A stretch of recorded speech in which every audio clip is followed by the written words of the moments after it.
Hi, my name is Milton, and I'm describing the application of Bubble.us in light of the social presence model and how that could encourage participation and engagement in the online classroom.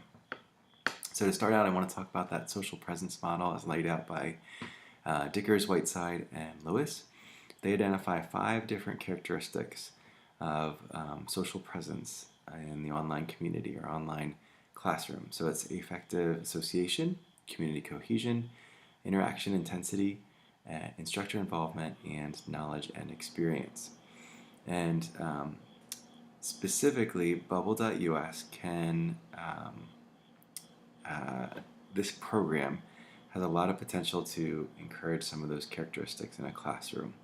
So essentially, Bubble.us is a visual representation of material. So it's mind mapping, it's concept mapping, whatever you might call it. It can be found at Bubble.us, and the cost. So if you wanted to upgrade, the cost is $4.91 a month, $59 for the year, or if you just wanted up to 3 mind maps, saving your image or HTML, and sharing your mind map, it would be free. They do have a lot of bells and whistles that can be really helpful, especially for the collaborative element that wasn't available when Rice wrote her text for our textbook. At that time, she said that it was not, there were no collaborative tools, but now that's changed, and I'll talk about that in a little bit. So that's a little bit about Bubble.us. I could see this being used in a couple different ways to encourage social presence within a classroom, an online classroom. So first off, the interaction intensity. When you're creating a mind map, that requires, especially collaboration, it requires you to engage with other people. So you're going to be disagreeing about where you feel that some of these elements fit in. So that can promote a high level of intensity between students. I also think that this gives an opportunity for students to share their knowledge and expertise and their own experience. And that's something that Whiteside, Dickers, and Lewis from their 2014 article stressed, that it can really have a positive impact in building social presence in a classroom by allowing the participants, the students, to share their own experience and knowledge. Because this is an element, this mind map is something that draws on students' own perspectives as far as where they believe things should fit in. And it also requires them to sort of put in from reading or whatever it may be. It does allow them that opportunity to share their own knowledge and experience. So how does this work in an online classroom? So I have those elements over here. I could see this being used in the synchronous or asynchronous classroom. So in the case of a synchronous classroom, it could be used in real time to create networks and how they show relationships during an online video or lecture. And that, like I said, that was added since Rice's text. So in Rice's text, she said that it is just it's not and can't be done in real time. But that has since changed, provided that you're willing to pay for the upgrade. In the asynchronous classroom, it could be used to help students digest a reading. So, for example, you could assign this to all students, asking them to map out the significant quotes and themes of an article or book.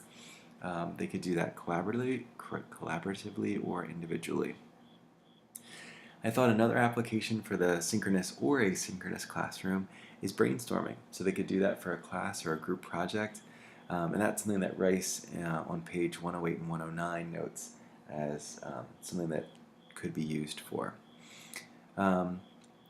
It can be a warm or a cold medium, and this is a concept that's touched on by Whiteside, Dickers, and Lewis in their 2014 article.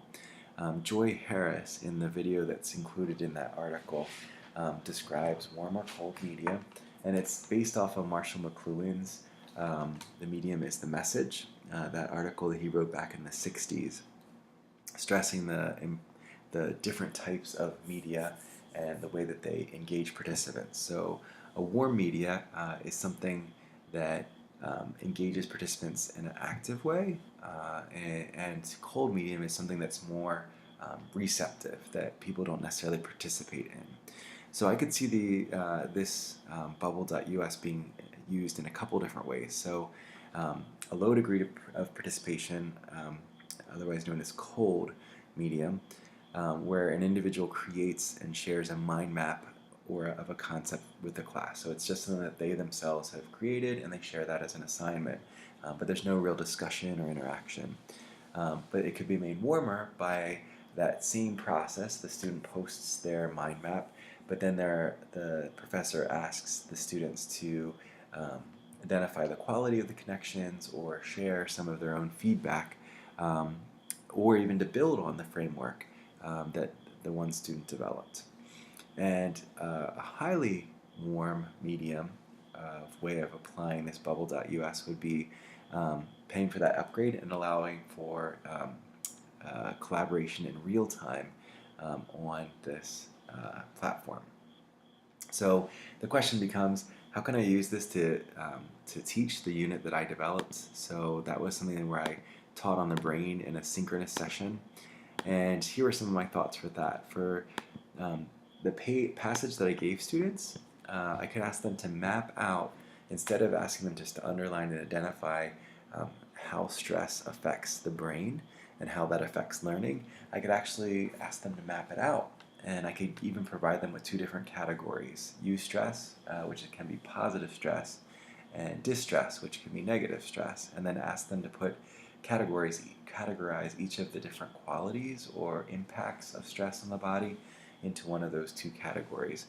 And there's a couple of reasons that this could be beneficial or helpful. First, it would force students to collaborate and wrestle with the term. So they have to be talking with each other and saying, well, I believe this falls under eustress, or this falls under distress because of such and such reason. It would also build some cohesion, because they'd have to share their own stories of maybe experiences that they had in their own lives of that type of stress, and how that impacted them. So those stories hopefully could build some effective association and also community cohesion. Also, at the end, I could see myself debriefing, which would be instructor involvement. So in that way, just this one use of Bubble.us would lead to all 5 of the different characteristics of Dicker's, Whiteside, and Lewis's definition of the social presence model. So this is how I saw using this specific tool in the online classroom, and how it relates to building social presence. I'll be curious to hear your thoughts. Thanks.